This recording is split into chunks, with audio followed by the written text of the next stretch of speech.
Hello all, welcome to main point study. So आज हम करने वाले हैं साइंस का चैप्टर क्लास 10th का, जिसका नाम है मेटल्स एंड नॉन मेटल्स। ठीक है, और हम करने वाले हैं उसके एमसीक्यू, क्योंकि आपको पता है एमसीक्यू करना कितना ज़्यादा इंपॉर्टेंट हो गया है।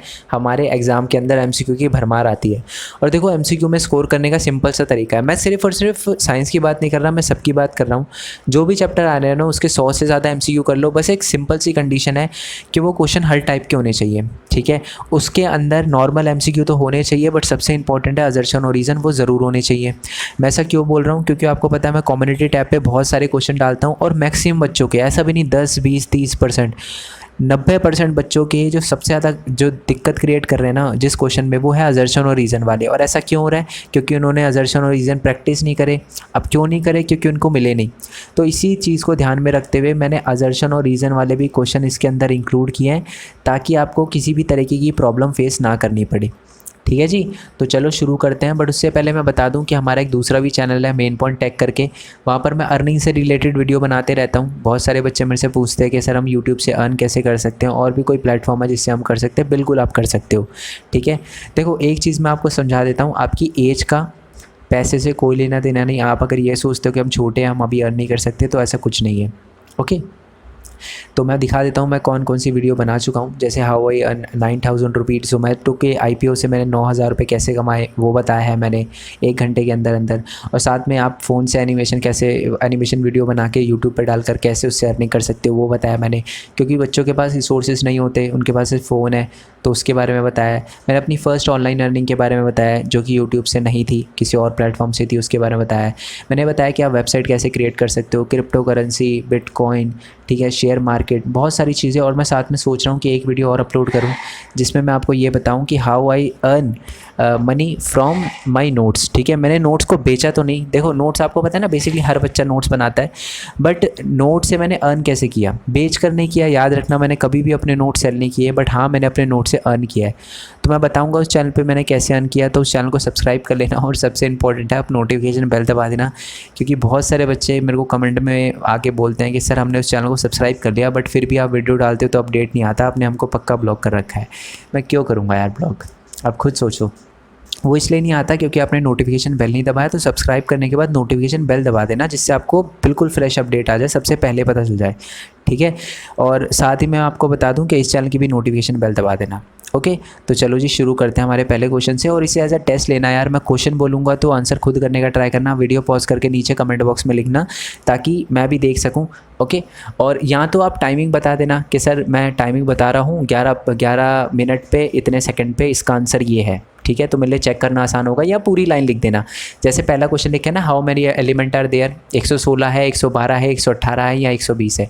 तो आपको पता है जो टोटल नॉन एलिमेंट है वो हमारे 118 है। मेटल, नॉन मेटल, मेटलॉइड, सारे के सारे। तो आप ये लिख सकते हो कि सर टोटल एलिमेंट 118 है ना। तो इससे पूरी लाइन जो है वो क्लियर हो जाएगी मेरे को, और मैं अच्छे से आपको बता पाऊँगा कि आपका आंसर एकदम सही है। ठीक है, चलो जी नेक्स्ट क्वेश्चन पे आते हैं। हमारा नेक्स्ट क्वेश्चन है कि some metal can be beaten into a thin sheet, this property is called. तो कुछ मैक्सिमम मेटल जो होते हैं ऐसे होते हैं जिसको हम क्या कर सकते हैं, बीट करके एक थिन शीट में कन्वर्ट कर सकते हैं। तो इस प्रॉपर्टी को क्या कहा जाता है? मेटेलिक लस्टर, मेलेबिलिटी, डक्टिलिटी या सोनोरस। तो इस प्रॉपर्टी को कहा जाता है मेलेबिलिटी, याद रखना। नेक्स्ट क्वेश्चन की बात करते हैं। The ability of metal can be drawn into a thin wire is called. जब हम मेटल को क्या कर सकते हैं, थिन वायर में कन्वर्ट कर देते हैं, आपको पता ही है। तो इस प्रॉपर्टी को क्या कहा जाता है मेटल की? मेटेलिक क्लस्टर, हमारा मेलेबिलिटी, डक्टिलिटी और सोनोरस। तो आपको पता है कि इस प्रॉपर्टी को बेसिकली कहा जाता है डक्टिलिटी। ठीक है, चलो नेक्स्ट क्वेश्चन की बात करते हैं कि metal in their pure state have a shiny surface. आपको पता है मेटल का शाइनी सरफेस होता है। तो इस प्रॉपर्टी को क्या कहा जाता है? Metallic cluster, malleability, ductility, sonorous. तो पहली बात तो ये दोनों तो हो नहीं सकते, क्योंकि ये दोनों ऊपर है। ऊपर वाली प्रॉपर्टी उनकी वो थिन शीट वाली, और वो हमारा जो थिन शीट वाली और वायर वाली थी, तो ये दोनों तो हो नहीं सकते। तो इसका आंसर है बेसिकली मेटेलिक लस्टर। देखो लस्टर का मतलब ही होता है चमकने वाला, शाइनी सरफेस वाला। ठीक है, तो ये मेटल की प्रॉपर्टी भी है। ओके, नेक्स्ट क्वेश्चन की बात करते हैं कि name the metal that can be easily cut with the knife, iron, potassium, gold या कॉपर। तो मैं बता दूं इसके अंदर से जो आंसर है वो है हमारा पोटाशियम। आपको पता है पोटाशियम को हम होता हाईली रिएक्टिव है, बट इसको हम कट कर सकते हैं विद द नाइफ। ठीक है, चलो नेक्स्ट क्वेश्चन की बात करते हैं कि metal are solid in nature. Nature से मेरे कहने का मतलब रूम टेम्परेचर है, याद रखना। रूम टेम्परेचर पे ऐसे कौन से मेटल है जो कि आपको पता है रूम टेम्परेचर पे ज़्यादातर मेटल सॉलिड होते हैं एक्सेप्ट कुछ मेटल्स को छोड़ के। अब वो कौन सा है? सीजियम, गैलियम, मरकरी या ऑल ऑफ दीज। जिन बच्चों ने थोड़ा सा चैप्टर पढ़ा होगा, अच्छे से पढ़ा होगा, उनको ये आंसर बहुत इजी लगा होगा, क्वेश्चन बहुत इजी लगा होगा। जिन्होंने थोड़ा सा ऊपर नीचे से पढ़ा होगा उनको थोड़ी दिक्कत आई होगी उस क्वेश्चन में, वो बोल रहे होंगे मरकरी।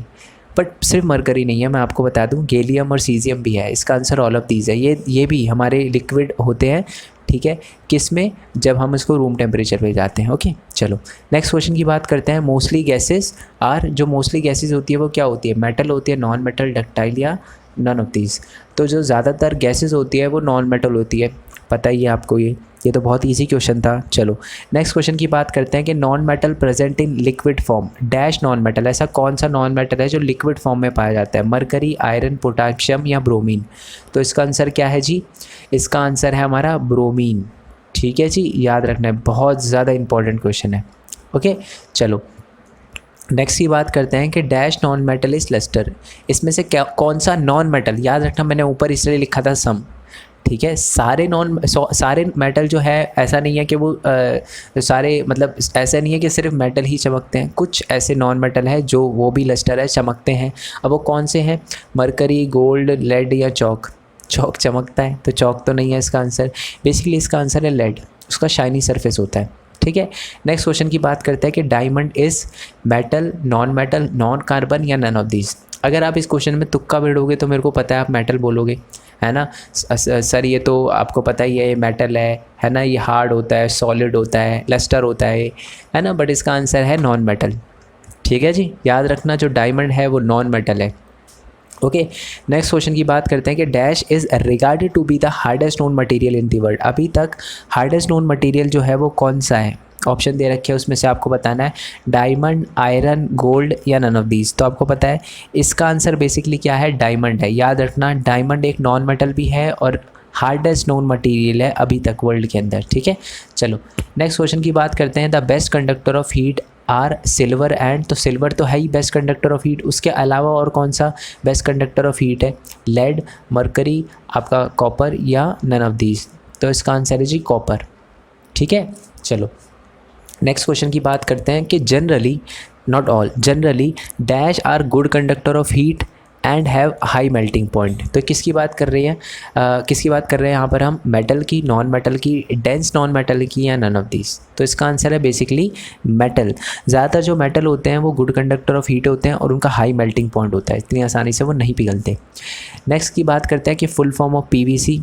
ठीक है, पॉलीवाइनल क्लोराइड, पॉलीवाइनल हमारा ऑक्साइड, पॉलीवाइनल ब्रोमाइड या नन ऑफ दिस। तो आपको पता है इसका आंसर पॉलीवाइनल हमारा क्लोराइड है। ठीक है, चलो याद रखना, ए ऑप्शन आ सकता है, ये इंपॉर्टेंट क्वेश्चन है। नेक्स्ट क्वेश्चन की बात करते हैं कि dash is a non metal. Dash जो है वो नॉन मेटल भी है, वो आप कह सकते हो एलोट्रॉप भी है कार्बन का, और is a good conductor of electricity. Good conductor of electricity भी है। ठीक है, तो क्या है वो? पॉलीवाइनल ऑक्साइड है हमारा, वो ग्रेफाइट है। ठीक है, वो हमारा कॉपर है या वो हमारा सिल्वर है। तो मैं आपको बता दूं इसका आंसर क्या है? ग्रेफाइट, क्योंकि सिल्वर और कॉपर तो भूल जाओ, ये तो मेटल है, इन दोनों में से चुनना है। तो इसका आंसर वैसे ग्रेफाइट है, मैं बता दूं। ठीक है, चलो नेक्स्ट क्वेश्चन की बात। एलोट्रॉप का मतलब नहीं बताया ना मैंने, वो बेसिकली जो ऐसे केमिकल एलिमेंट होते हैं ये जो एक से ज़्यादा फॉर्म में, 2 और मोर फॉर्म में पाए जाते हैं। ठीक है, चलो नेक्स्ट क्वेश्चन की बात करते हैं कि डैश। अच्छा एक और बात, ये जो भी एमसीक्यू है ना, टोटल भी बताना कि सर मेरे टोटल में से इतने मार्क्स आए हैं। ठीक है, क्योंकि इसमें बहुत टफ भी मिलेंगे। किसी क्वेश्चन में पर्टिकुलर प्रॉब्लम हो तो वो क्वेश्चन भी बताना लिख के। ठीक है, चलो नेक्स्ट क्वेश्चन की बात करते हैं डैश। अब वो डैश जो है वो लिथियम, सोडियम और पोटाशियम उस डैश के एग्जाम्पल है, उस डैश का नाम बताना है आपको। Are so soft that can be easily cut with the knife, they have low density and the low melting point. आपको पता ही है। ठीक है, सोडियम और पोटाशियम का तो ऊपर हमने देख ही लिया था, है ना। तो ये सारे के सारे जो होते हैं बहुत ही ज़्यादा सॉफ्ट होते हैं, इनको नाइफ से भी कट किया जा सकता है। ठीक है, और वो लो डेंसिटी होती है उनका और लो मेल्टिंग पॉइंट होता है। तो ये क्या है? नॉन मेटल है, गैसेस है हमारी, एल्कली मेटल्स है, नन ऑफ दीज। तो इसका आंसर बेसिकली एल्कली मेटल। अब ये होता क्या एल्कली मेटल? सो वो रो याद है आपको? वो रो मतलब याद, सॉरी कॉलम जो है वो याद होंगे आपको, है ना। रो कॉलम हाइड्रोजन वाला, हीलियम वाला, है ना, हाइड्रोजन हीलियम फिर लिथियम आती, तो ऐसे ऐसे वाला जो होता है तो उस पूरी की पूरी इसको को कहते हैं हम एल्कली मेटल जो उसके अंदर आते हैं। ठीक है, आई होप ये समझ आ गया हो आपको। ठीक है, नेक्स्ट क्वेश्चन की बात करते हैं। नहीं समझ आया तो बता देना मेरे को कमेंट बॉक्स में, मैं अच्छे से और एक्सप्लेन कर दूंगा आपको। नेक्स्ट क्वेश्चन की बात करते हैं कि a metal ions is a type of atom compound that has electric charge. Such atom willingly to lose electron in order to build positive ions are called. पहले तो मैं बता देता हूँ, जो मेटल्स होते हैं ना ज़्यादातर वो क्या कहते हैं, इलेक्ट्रॉन लूज़ करने के लिए रेडी रहते हैं, अपना वो जो आउटर शेल होता है ना उसको कंप्लीट करने के लिए। वैलेंसी का खेल पता है ना आपको, वैलेंसी कैसे निकालते हैं, है ना, तो इसको क्या कहते हैं, प्रोटॉन, एनायंस, कैटायंस या इलेक्ट्रॉन्स। तो इसका आंसर क्या है, इसका आंसर है बेसिकली कैटायंस। याद रखना, एक मेटल जो होता है वो क्या करता है, इलेक्ट्रॉन को लूज़ करता है। ठीक है, ये बात याद रखना, वो इलेक्ट्रॉन को लूज़ करता है और यही जो होता है ये हमारा कैटायंस कहलाता है। ठीक है, अब देखो, elements that tend to gain electrons, जो गेन करता है इलेक्ट्रॉन वो क्या होता है, नॉन मेटल। चलो ये बात तो हमें पता थी, बट उसको कहते क्या है, जैसे इसमें कैटायंस था तो वो क्या है, हमारा एनायन है। ठीक है, याद रखना है, इसका आंसर है बी। नेक्स्ट क्वेश्चन की बात करते हैं कि most dash produce acidic oxide when dissolve in water.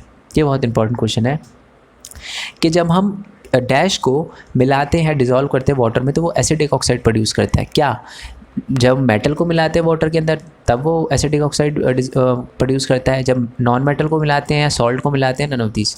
तो वैसे मैं बता दूं, इसका आंसर जो है वो है हमारा नॉन मेटल। ठीक है, बेसिकली जब हम नॉन मेटल को वाटर के अंदर डिसॉल्व करते हैं तो वो आपका एसिडिक ऑक्साइड प्रोड्यूस करता है। ठीक है, अब इसी से मिलता जुलता नेक्स्ट क्वेश्चन भी है हमारा। ठीक है, most dash gives rise to the basic oxide when dissolved in water. Water के अंदर डिसॉल्व करते हैं तो बेसिक ऑक्साइड होता है उसका नेचर। क्या, मेटल का, नॉन मेटल का, सॉल्ट का, नन ऑफ दीज। तो इसका आंसर आपको पता ही है, देखो उल्टा ही है बेसिकली, नॉन मेटल और मेटल की प्रॉपर्टी आपको ऑलमोस्ट उल्टी मिलेगी। तो इसमें अगर नॉन मेटल है तो इसमें क्या होगा, मेटल होगा, सिंपल। नेक्स्ट क्वेश्चन की बात करते हैं कि dash can be easily cut with the knife. आपको पता ही है, देखो एक पोटाशियम, और ऊपर क्वेश्चन भी हमने देखा था, पोटाशियम वाला तो पता ही है, सोडियम और लिथियम। ठीक है, चलो तो इसका आंसर क्या है, देखो वाटर को तो कट नहीं कर सकते, नाइट्रोजन गैस है, तो इसका आंसर है सोडियम। ओके, चलो नेक्स्ट क्वेश्चन की बात करते हैं कि metal plus oxygen is equal to dash. तो ये रिएक्टेंट है, प्रोडक्ट क्या होगा, non metallic oxide, water, metal oxide या ऑल ऑफ दी अबव। मतलब ऑल ऑफ दीज, सारे का सारा तो छोड़ दो, सारा कैसे होगा, तो मैं बता दूं इसका आंसर है non metallic oxide, metallic oxide, sorry गलती से नॉन मेटेलिक ऑक्साइड निकल गया मुँह से, इसका आंसर है मेटेलिक ऑक्साइड। ठीक है, सी। ओके जी, पता ही है आपको, मेटल और ऑक्सीजन तो मेटेलिक ऑक्साइड ही बनाएगा, सिंपल था ये तो। नेक्स्ट क्वेश्चन की बात करते हैं कि ये कॉपर दे रखा है, ऑक्सीजन दे रखा है। ठीक है, हमारा कॉपर ऑक्साइड हो गया, तो कॉपर ऑक्साइड जो है उसका नेचर क्या है, वो आपका एसिडिक होगा, बेसिक होगा, वो न्यूट्रल होगा, या वो आपका ऑल ऑफ दी अबव होगा, सॉरी नन ऑफ दीज होगा, या जो भी है ऑप्शन ये वाला तो ज़्यादा मायने रखता भी नहीं। तो अभी हमने क्या बात करा था, जो आपके मेटल होते हैं, ठीक है, वो मतलब वैसे तो वो ऑक्सीजन ही था। ठीक है, तो ये क्या हो गया, मेटेलिक ऑक्साइड हो गया। तो हमने क्या देखा था, जो हमारा मेटेलिक ऑक्साइड होता है, ठीक है, जस्ट अ सेकेंड मैं दिखाता हूँ आपको, एक मेटल प्लस ऑक्सीजन वाला भी था ना हमारा।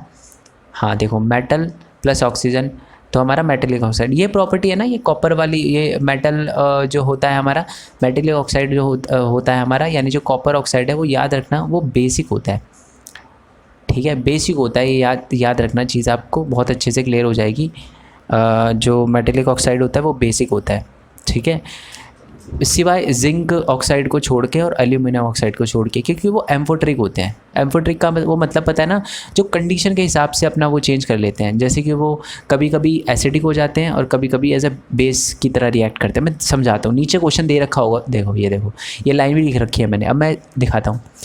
देखो ध्यान से सुनो, ये क्या है, एक सॉल्ट है NaLO2, है ना, और ये क्या है, ये वाटर है H2O, है ना, ये क्या है, ये अपना NaOH, ये क्या है अपना, ये क्या है, ये बेस है, यहाँ पर सॉल्ट है और वाटर है। तो यहाँ क्या होना चाहिए, यहाँ पर आपका एसिड है ना, तो यानी इन दी अबव रिएक्शन जो एल्यूमिनियम ऑक्साइड है वो एज अ एसिड एक तरह से रिएक्ट कर रहा है। ठीक है, तो यहाँ होगा एसिडिक। ठीक है, ध्यान से, तो यहाँ पर क्या है, यहाँ पर ये जो हमारा एलिमेंट है या हमारा जो कंपाउंड है, ये क्या है, ये एज अ एसिड रिएक्ट कर रहा है। अब ध्यान से देखो, ये भी नीचे देखो, ये क्या है, सॉल्ट, ये क्या है, वाटर, ये क्या है हमारा HCl, यह क्या है हमारा एक एसिड है ना। और फिर यहाँ क्या होगा, यहाँ बेस होगा, यानी यहाँ पर जो हमारा एल्यूमिनियम ऑक्साइड है वो एज अ बेस रिएक्ट कर रहा है। तो समझ आ गया ना, यही होता है एम्फोटेरिक का मतलब। ओके, नेक्स्ट क्वेश्चन की बात करते हैं। अच्छा, ये वाले जो क्वेश्चन है ये बहुत ज़्यादा इंपॉर्टेंट है, इनको ध्यान से समझना, ठीक है। ये क्वेश्चन जो है ये आपको आ सकते हैं और ये बहुत इंपॉर्टेंट भी है, और मैं बताऊंगा कि ये क्वेश्चन अगर आपसे आंसर सही नहीं आ रहा तो आप इसको कैसे कर सकते हो, है ना। Iron is more reactive then zinc, magnesium, potassium या कॉपर। जो आयरन है हमारा वो इनमें से किससे ज़्यादा रिएक्टिव है, तो मैं आपको बता दूं वो कॉपर से ज़्यादा रिएक्टिव है। अभी रिएक्टिव कैसे है कॉपर से ज़्यादा वो मैं आपको बताऊंगा, आगे वाले क्वेश्चन हो जाए, एक दो क्वेश्चन मैंने इसके दे रखे हैं। और ऐसे क्वेश्चन आ सकते हैं, ये बहुत इजी लग रहे होंगे उन बच्चों को जिन्होंने पढ़ा हुआ है, जिन्होंने नहीं पढ़ा हुआ वो उनको थोड़ा टफ लग रहा होगा, बट ऐसे ही इसी रिएक्टिविटी से अलग अलग क्वेश्चन भी बन सकते हैं। मैं बताऊंगा मैं कहना क्या चाहता हूँ, बट हम पहले नेक्स्ट क्वेश्चन पे आते हैं कि aluminium is less reactive than sodium, magnesium, potassium या ऑल ऑफ दीज। तो मैं आपको बता दूं, आपको पता ही है, आपको अगर वो सीरीज़ याद हो, रिएक्टिविटी सीरीज़ याद हो, तो आपको पता होगा कि जो एल्यूमिनियम है वो इन तीनों से नीचे आता है। तो इसका आंसर क्या है, ऑल ऑफ दीज है। ओके, चलो जी, नेक्स्ट क्वेश्चन की बात करते हैं कि lead is more reactive than, जो हमारा लेड होता है वो ज़्यादा रिएक्टिव होता है किससे, जिंक से, कैल्शियम से, आयरन से या नन ऑफ दीज। तो इसका आंसर नन ऑफ दीज है। क्यों, क्योंकि लेड क्या होता है इन सबसे नीचे आता है बेसिकली, ठीक है। चलो मैं दिखाऊंगा कैसे। सिल्वर की बात करते हैं हम, silver is more reactive than, जो सिल्वर है वो किससे ज़्यादा रिएक्टिव है, कॉपर से, मरकरी से, जिंक से या गोल्ड से। तो इसका आंसर है गोल्ड, ठीक है। चलो नेक्स्ट क्वेश्चन की बात करते हैं, which one of the following is highly reactive, potassium सबसे ऊपर, पता ही है आपको। चलो मैं दिखा देता हूँ। बेसिकली ये जो रिएक्टिविटी सीरीज़ है ना आपको बहुत अच्छे से याद करनी है। मैंने बेसिकली ऊपर 5 क्वेश्चन इससे रिलेटेड बताए थे, बट बहुत ज़्यादा क्वेश्चन इससे अलग अलग टाइप के आ सकते हैं, है ना।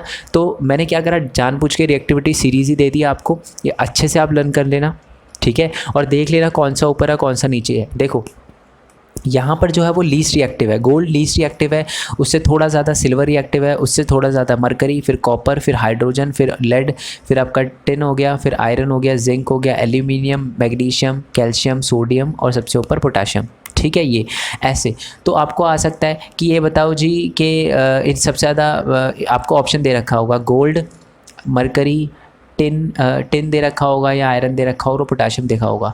तो आपसे पूछा आएगा which is the most reactive element, तो आपको लिखना है मोस्ट रिएक्टिव मेटल या एलिमेंट, तो आपको लिखना है जी पोटाशियम। आपसे पूछा जाएगा लीस्ट रिएक्टिव, आपको बताना है गोल्ड, ठीक है। ऐसे आ सकता है। चलो ओके, नेक्स्ट क्वेश्चन की बात करते हैं। एक्वा रीजिया जो क्या है, एक रॉयल वाटर कहा जाता है लैटिन में इसको, freshly prepared mixture of the concentrated आपका हाइड्रोक्लोरिक एसिड और कॉन्सेंट्रेटेड नाइट्रिक एसिड को जो हम मिला देते हैं डैश रेशो में, वो रेशो बताना है आपको, और जिसके अंदर इट कैन डिज़ोल्व गोल्ड, ये डिज़ोल्व कर सकता है गोल्ड को, ठीक है। वो जो मिक्सचर है अकेले अकेले दोनों नहीं कर सकते, ठीक है। अकेले जो कंसनट्रेटेड हाइड्रोक्लोरिक एसिड है वो डिज़ोल्व नहीं कर सकता वाटर को, ना ही नाइट्रिक एसिड। इससे रिलेटेड है मैं एक छोटी सी कहानी बताऊंगा, पहले तो वो रेशो बताना है आपको, तो मैं वो रेशो बता देता हूँ मैं आपको इसका आंसर। बेसिकली इसका आंसर जो है वो है अपना 3:1, ठीक है।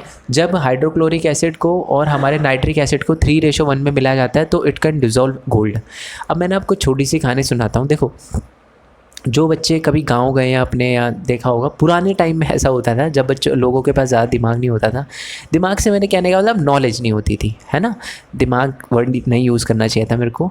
तो गांव में क्या होता था कि एक बंदा आता था, ठीक है, अपने साथ साइकिल पे आता था वो, और अपने साथ एक मिक्सचर लेके आता था, ठीक है। ध्यान से मेरी बात सुनना, और आपने भी शायद नोटिस करा होगा, आपने अगर कभी आप पूछना अपने दादा दादी से कैसा होता था क्या, तो वो एक बंदा आता था, वो बोलता था कि हम है ना आपके लिए फ्री में आपका गोल्ड ना चमका देंगे, ठीक है।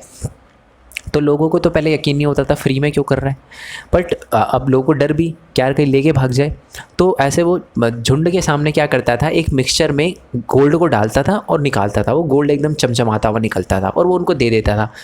तो उनसे कहता था फ्री में कर दिया आपने, तो कहा जी फ्री में कर दिया। वो घर चला जाता था वो मिक्सचर लेके। अब वो मिक्सचर कौन सा होता था, वो यही मिक्सचर होता था। इसका क्या मतलब है, उसने जब डुबो के डाला तो कुछ ग्राम जो हमारा गोल्ड था वो उसके अंदर डिज़ोल्व हो गया, वो हमारा मिक्सचर के अंदर डिज़ोल्व हो गया। इसका क्या मतलब समझ आया, इसका मतलब कि वो जो हमारे साइकिल पे भैया आते थे वो अच्छी तरीके से साइंस को समझते थे। अब जो बंदे बोलते हैं ना कि सर जो हमने पढ़ा है वो हमारा डेली लाइफ में यूज़ नहीं होता, तो यहाँ पर हमारा यूज़ होता है, ठीक है। तो समझ आ गया ना आपको। तो वो ऐसे थोड़ा सा प्रॉफिट कमाते थे और ऐसे ही एक दो के धो दिया उन्होंने, साफ़ कर दिया गोल्ड, तो समझ लो कितना पैसा कमा लेंगे वो। तो 3:1 होता था। ओके, चलो नेक्स्ट क्वेश्चन की बात करते हैं कि at ordinary temperature the surface of dash covered with the thin layer of oxide, ठीक है, the protective oxide layer present in the metal from further oxidation. किस में? मैग्नीशियम में, आयरन में, या नन ऑफ दीज में। तो आपको पता ही है कि बेसिकली जो ऑक्साइड की लेयर जम जाती है ना, वो किस में जम जाती है? बेसिकली हमारे मैग्नीशियम में जम जाती है। इसका ऑप्शन मेरे को शायद यहाँ पर इसकी जगह मैं चौक लिख देता हूँ, ठीक है, वो ज़्यादा बेटर रहेगा। ओके, तो जो हमारा मैग्नीशियम है उस पर क्या होती है, एक ऑक्साइड की लेयर जम जाती है। आपको पता ही होगा, जब हमने, याद है ना, चैप्टर नंबर 1 में एक एक्सपेरिमेंट देखा था जिसमें ना हमने मैग्नीशियम को जलाने से पहले क्या किया था, उसको साफ़ किया था। क्यों साफ़ किया था ये मैंने चैप्टर नंबर 1 के MCQ में भी डाला था, क्योंकि उसके अंदर एक ऑक्साइड की लेयर जम जाती है, ठीक है, तो उसको हटाना थोड़ा इंपॉर्टेंट हो जाता है। तो यही है इसका आंसर, मैग्नीशियम। ओके, चलो जी नेक्स्ट क्वेश्चन की बात करते हैं। और सिर्फ मैग्नीशियम नहीं है, एल्यूमिनियम भी है, लेड भी है, जिंक भी है। ओके, चलो नेक्स्ट क्वेश्चन की बात करते हैं कि dash and gold do not react with oxygen even at high temperature. एक तो गोल्ड है और दूसरा वो बताना है आपको जो इसमें से है जो रिएक्ट नहीं करता ऑक्सीजन के साथ। सोडियम, आपका सिल्वर, आपका पोटाशियम, या नन ऑफ दीज। तो इन दोनों को तो छोड़ दो, ये तो हाईली रिएक्टिव है। यहाँ जहाँ इनको ऑक्सीजन दिख जाए वहाँ ये रिएक्ट कर जाते हैं, ठीक है। तो इसका, ये ऑक्सीजन की बात करी और यहाँ पर तो मतलब जलाने की बात हो रही है। तो जो सिल्वर है वो एक तरह से आप कह सकते हो कि do not react with oxygen even at high temperature, ज़्यादा टेम्परेचर पे भी रिएक्ट नहीं करता ऑक्सीजन से, ठीक है। चलो नेक्स्ट क्वेश्चन की बात करते हैं कि dash is a process by forming a thick oxide layer of aluminium.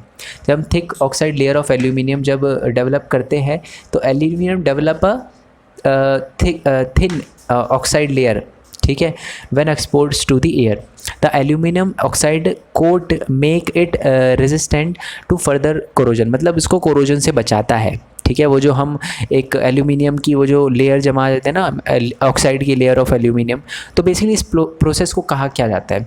Anodising, ठीक है, या आपका कैथोडाइजिंग, आपका प्रोटेक्टिफिकेशन, या नन ऑफ दीज। तो इसको एनोडाइजिंग कहा जाता है, याद रखना, ये बहुत इंपॉर्टेंट चीज़ है। चलो नेक्स्ट हमारा क्वेश्चन है कि metal plus water is equal to metal oxide plus क्या आएगा जी हमारा? वो है हमारा हाइड्रोजन। वो गैस प्रोड्यूस करता है, ना ही ऑक्सीजन गैस, ना ही कार्बन डाइऑक्साइड, ना ही नैनोथीस। बेसिकली इसका आंसर है हमारा हाइड्रोजन गैस। अब इसी से रिलेटेड क्वेश्चन आएगा नीचे, डोंट वरी। अब यहाँ पर देखो आप, सबसे पहले तो इसमें लिखा है कि पोटाशियम और जो सोडियम है वो बहुत ही ज़्यादा मतलब वॉयलेंटली रिएक्ट करते हैं कोल्ड वाटर से। बात आपको पता ही है, हाईली रिएक्टिव होता है, पहले ही हमने देख लिया था, ठीक है।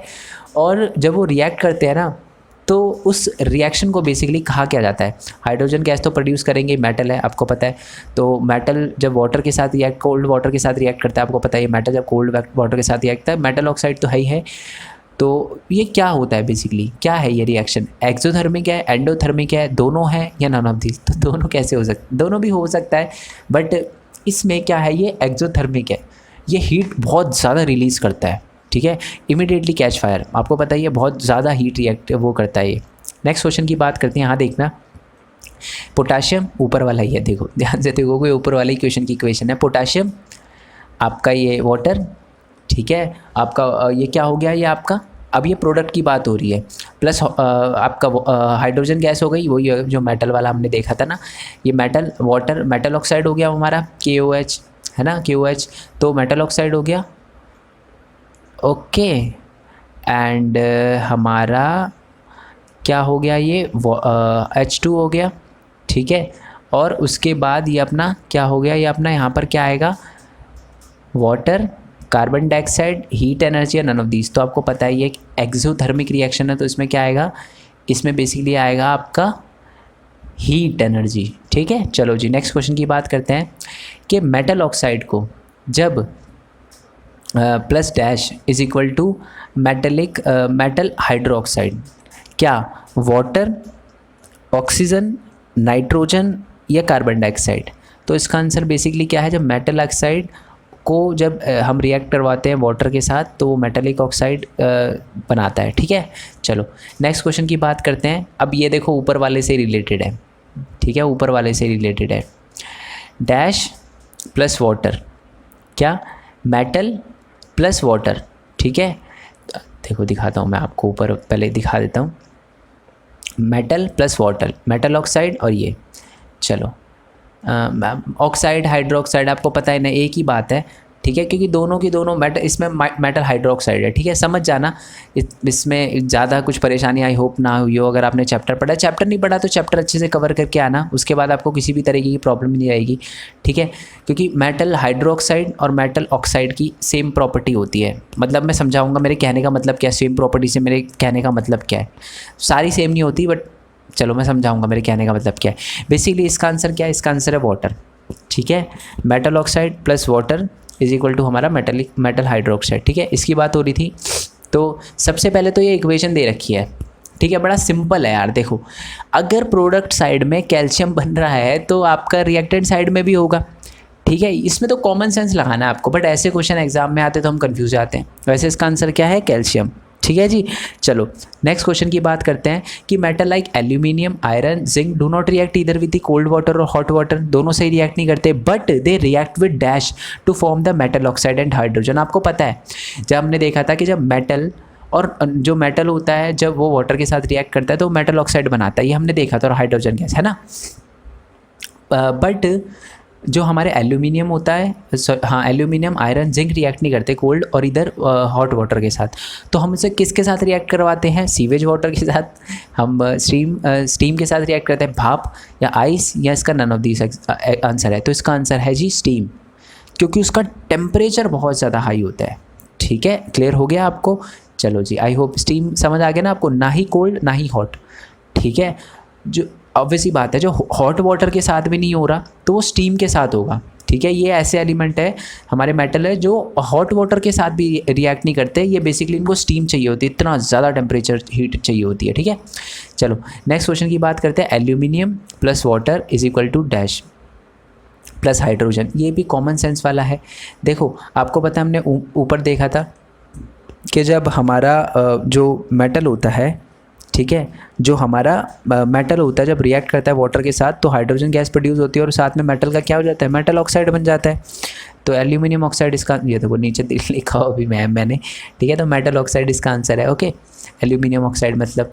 नेक्स्ट क्वेश्चन की बात करते हैं कि हमारा मेटल प्लस डैश वो बनेगा सॉल्ट और हाइड्रोजन, मेटल और क्या, मेटल और क्या जी, मेटल और क्या, मेटल और डाइल्यूट एसिड। डाइल्यूट का मतलब पता है ना, वो डाइल्यूट एसिड क्या होता है, बेसिकली जिसमें वाटर ज़्यादा हो, ओके, तो वो सॉल्ट और हाइड्रोजन बनाते हैं। तो इसका आंसर क्या है, बेसिकली हमारा बी, ओके। चलो नेक्स्ट क्वेश्चन की बात करते हैं कि hydrogen gas is not evolve when a metal react with nitric acid, ठीक है। इट इज़ बिकॉज NO3 जो है वो एक स्ट्रॉन्ग क्या है, वो एक ऑक्सीडाइजिंग एजेंट है, ये बात याद रखना, ये ऑक्सीडाइजिंग एजेंट है, इसलिए वो क्या करता है, हाइड्रोजन गैस जो है वो इवॉल्व नहीं होती जब उसको नाइट्रिक एसिड के साथ, नाइट्रिक एसिड ही है, ठीक है, इवॉल्व नहीं होती जब उसको रिएक्ट करवाया जाता है, ठीक है जी। आई होप ये बात आपको क्लियर होगी। और नेक्स्ट क्वेश्चन की बात करते हैं, एंड आई होप आप कमेंट बॉक्स में भी लिखते जा रहे हो अपने answer. Which of the following metal can B react with nitric acid and produce hydrogen gas, ठीक है। तो कौन से ऐसे मेटल है जो रिएक्ट कर सकते हैं किसके साथ, हमारे चलो which of the following metal can B react with the nitric acid and produce hydrogen gas, मतलब कौन सा ऐसा है जो नाइट्रिक एसिड के साथ रिएक्ट कर सकता है, ठीक है, और प्रोड्यूस कर सकता है hydrogen gas, gold, platinum, magnesium या ऑल ऑफ दीज। तो इसका आंसर मैं बता दूं वो है मैग्नीशियम, ठीक है, मैग्नीशियम है इसका आंसर। और इसमें मैं बता दूं कि सारे मेटल की बात नहीं हो रही, ठीक है, मैं बता दूं मैग्नीशियम भी एक मेटल है, बट ये रिएक्ट करता है तो हाइड्रोजन गैस प्रोड्यूस करता है स्पेशल कंडीशन में, ठीक है, तो इसमें ऑल नहीं आएगा, ठीक है। चलो जी नेक्स्ट क्वेश्चन की बात करते हैं कि आपको पता ही है chemistry is all about exception, exception जो होते हैं वो होते ही होते हैं आपकी केमिस्ट्री में। नेक्स्ट क्वेश्चन की बात करते हैं, if metal reacts with dash solution, sorry metal react with solution of other metal, metal जो होते हैं मेटल सॉल्ट, मेटल फिर salt reactive metal can B displace. अच्छा ओके, दोबारा से पढ़ देता हूँ, if metal react with the solution of other metal salt, other metal salt reactive metal salts reactive metals that can replace, ठीक है, displace dash reactive metals, ठीक है, from there compound in a solution और molten form, ठीक है। तो ये basically जो है वो मेटल सॉल्ट रिएक्टिव, ओके, इसमें लिखा है मेटल जो होता है वो solution of other metal salt, ठीक है। रिएक्टिव मेटल कैन डिस्प्लेस, जो हमारे रिएक्टिव मेटल होते हैं वो किसको डिस्प्लेस कर देते हैं।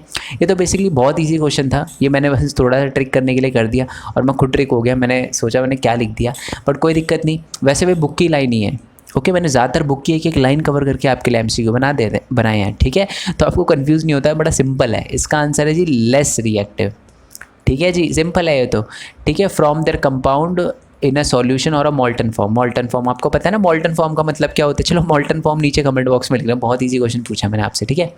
चलो ये थोड़ा सा एक तरह से आप कह सकते हो केस स्टडी वाला क्वेश्चन है कि मेटल ए जो है मोर रिएक्टिव है, याद रखना।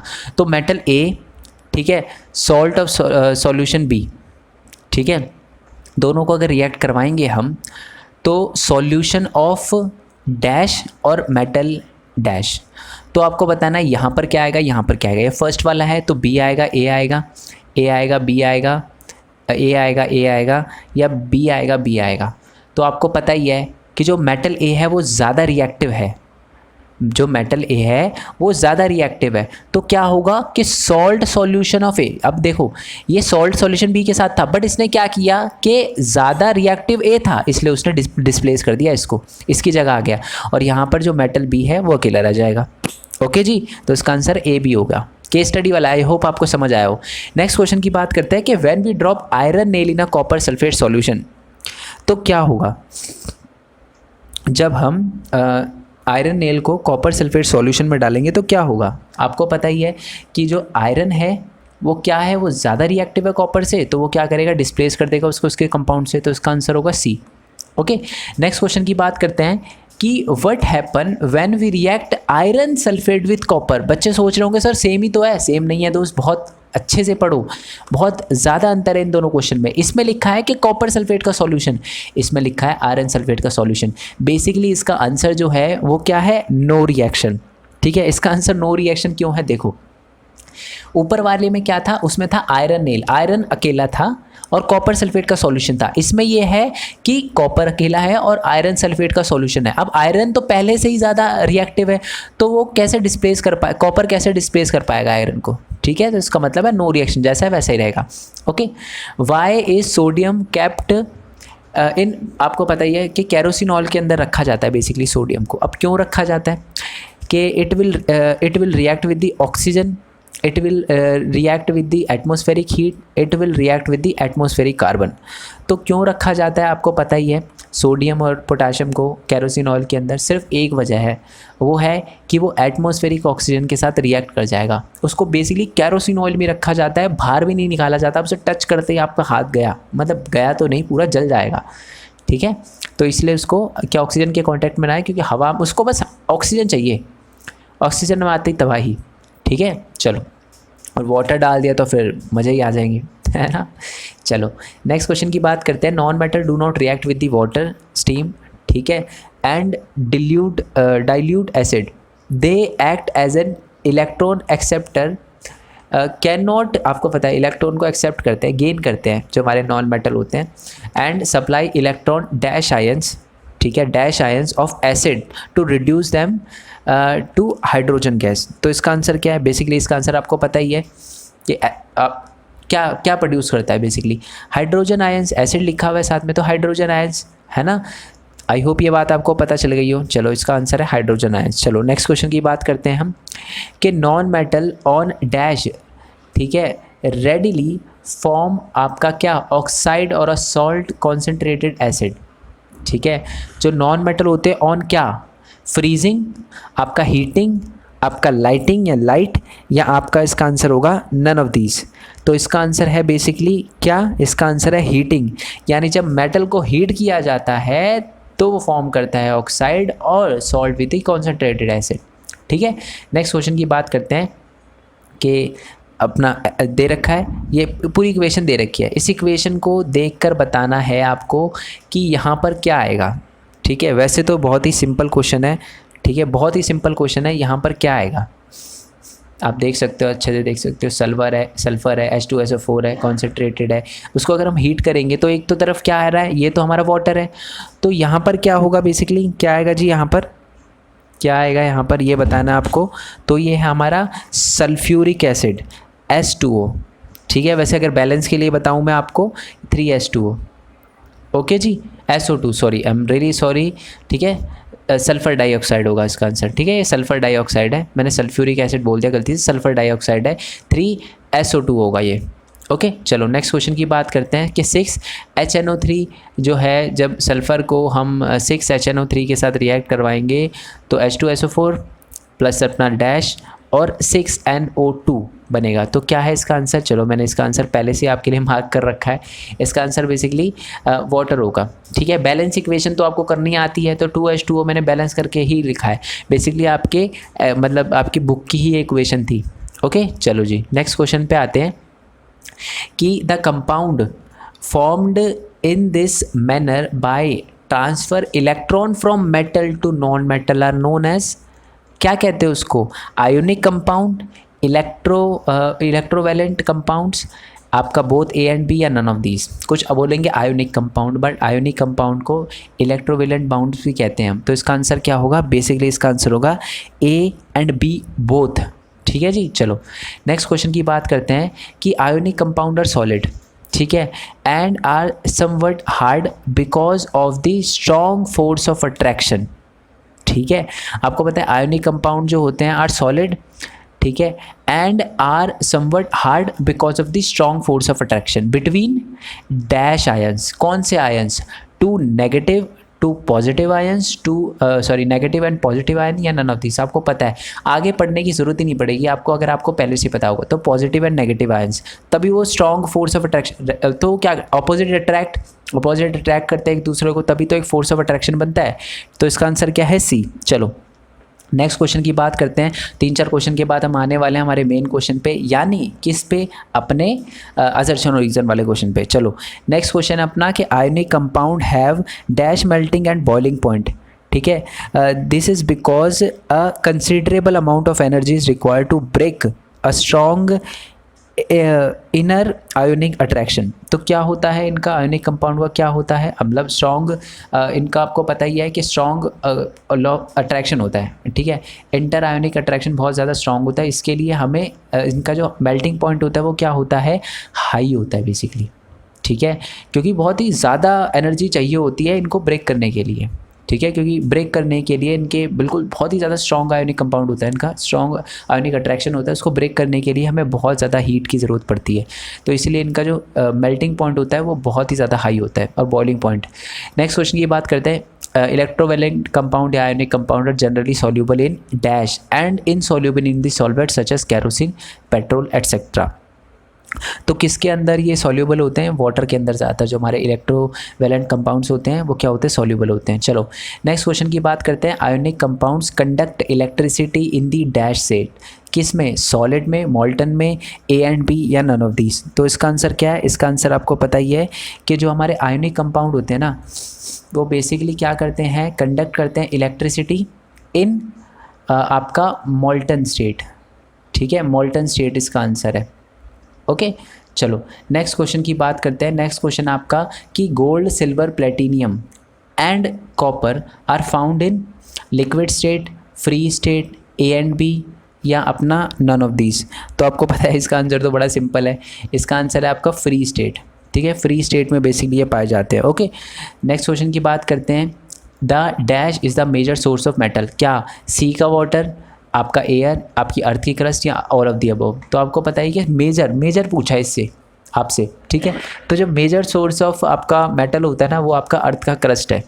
ठीक है, ना ही आपकी एयर है, ना ही आपका सी वाटर है। अभी तक जो सबसे ज़्यादा हमें सोर्स, मतलब मेटल का जो सबसे बड़ा सोर्स है वो आपका अर्थ का क्रस्ट ही है। ओके, नेक्स्ट क्वेश्चन की बात करते हैं कि आपका जो ओर है वो mined from the earth are usually contaminated with the large amount of impurity such as soil, आपका सैंड एटसेट्रा, आर कॉल्ड, क्या कहते हैं उसको, ए बी सी या डी, ठीक है। तो इसका आंसर बेसिकली क्या है, इसका आंसर है बी, ठीक है, गैंग कहते हैं बेसिकली उनको। ओके चलो नेक्स्ट क्वेश्चन की बात करते हैं कि oxide that react both acid and bases to form salt and water are known as, जो ऑक्साइड होते हैं react with the both acid, जो दोनों के साथ रिएक्ट करते हैं, ठीक है, उनको हम to form the salt and water is known as, क्या कहते हैं उसको हम, जो एसिड के साथ भी रिएक्ट करता है और बेसिकली बेस के साथ भी रिएक्ट करता है।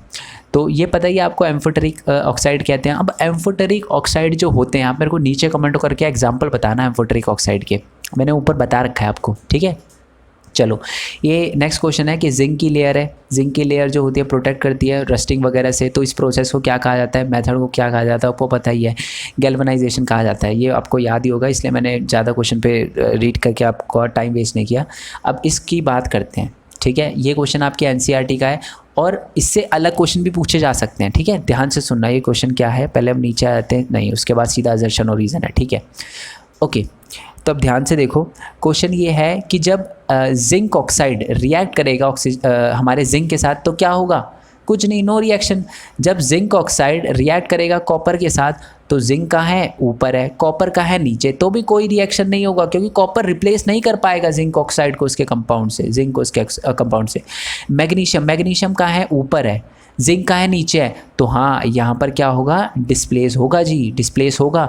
मैग्नीशियम जो है उसको जिंक ऑक्साइड को उसके कंपाउंड से डिस्प्लेस कर देगा, उसकी जगह पर आ जाएगा, ठीक है। चलो अब मैग्नीशियम को अगर हम जिंक के साथ रिएक्ट कराएंगे, मैग्नीशियम ऑक्साइड को, तो देखो मैग्नीशियम ऊपर है ना, और जिंक नीचे है, तो नो रिएक्शन।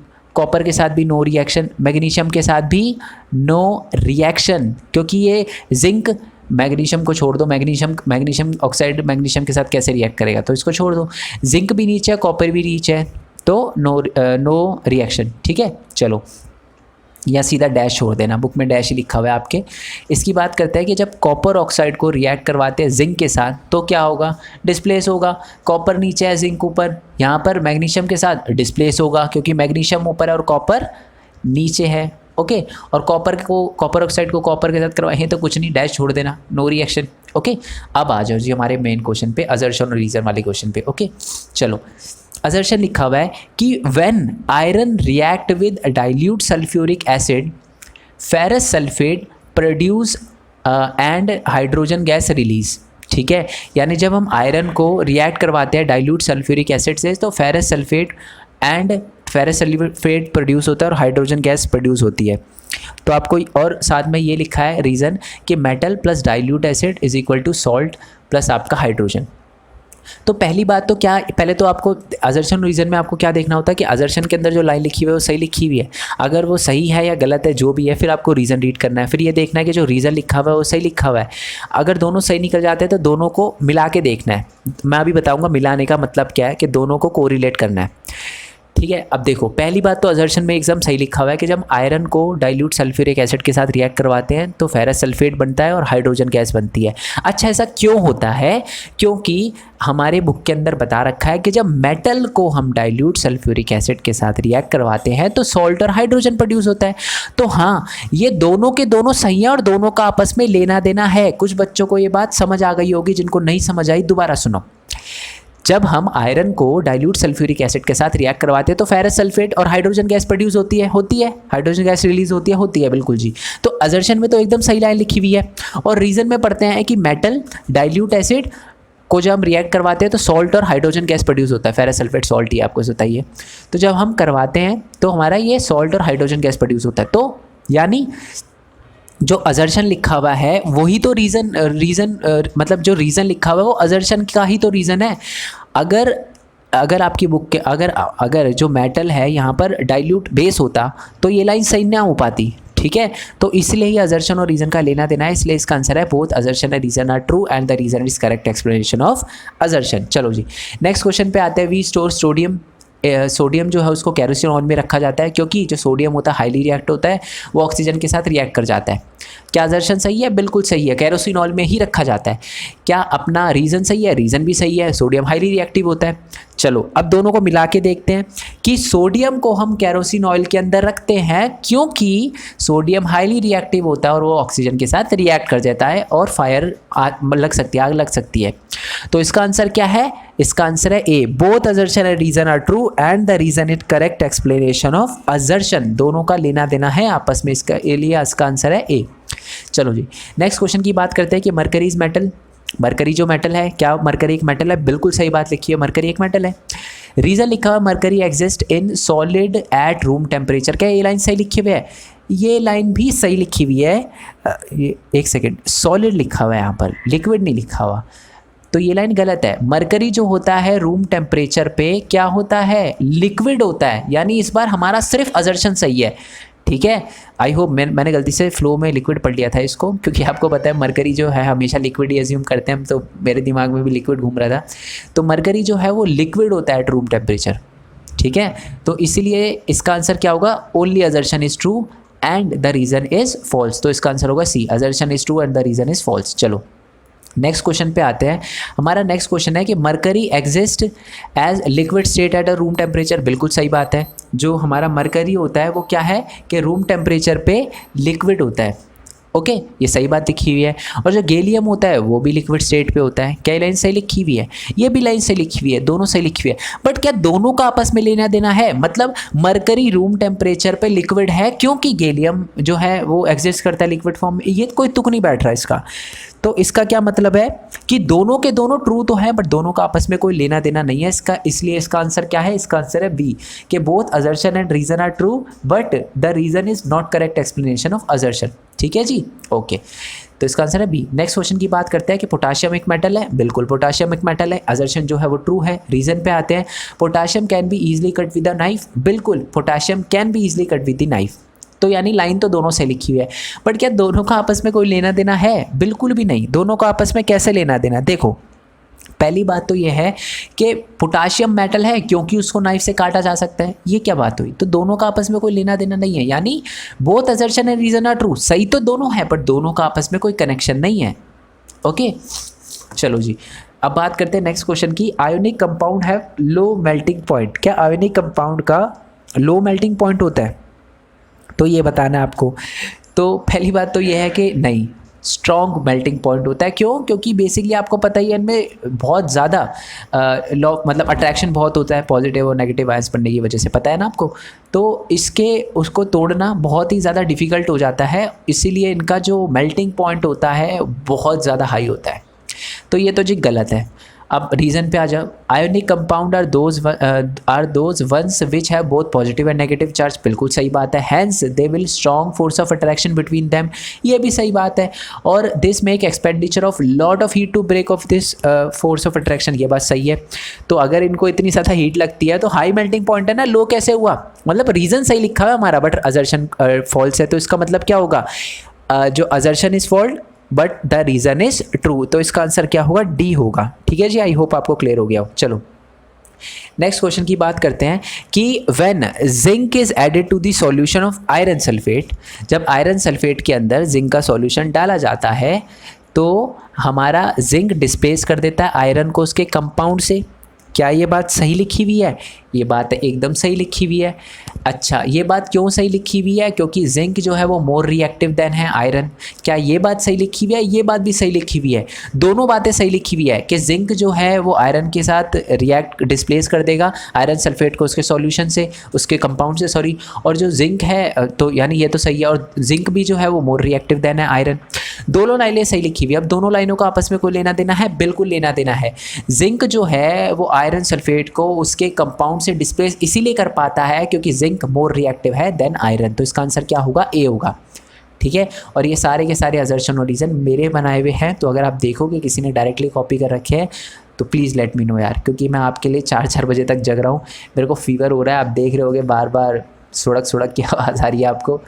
वो इसलिए कि फ़ीवर वगैरह थोड़ा सा ज़्यादा है, बट क्योंकि रुक नहीं सकता मैं, आपके एग्ज़ाम बहुत पास है तो इसलिए। ओके चलो नेक्स्ट क्वेश्चन की बात करते हैं। Zinc can displace magnesium from its compound.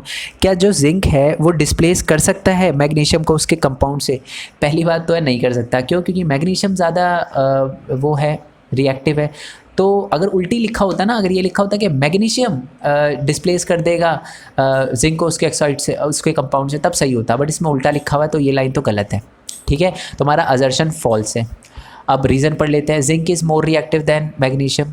नहीं जी, जिंक ज़्यादा रिएक्टिव नहीं है, ऊपर भी ये बात बोली थी, तो यानी ये गलत है। दोनों ही लाइनें इस बार गलत है, तो both assertion and reason are false. चलो जी नेक्स्ट क्वेश्चन पे आते हैं। नेक्स्ट क्वेश्चन है ionic compound is also known as electrovalent compound. ये बात सही है कि जो हमारे आयन्स होते हैं, आयोनिक कंपाउंड होते हैं, वो इलेक्ट्रोवेलेंट कंपाउंड भी कहा जाता है उनको। ओके, रीज़न लिखा हुआ है कि platinum and copper are found in a free state.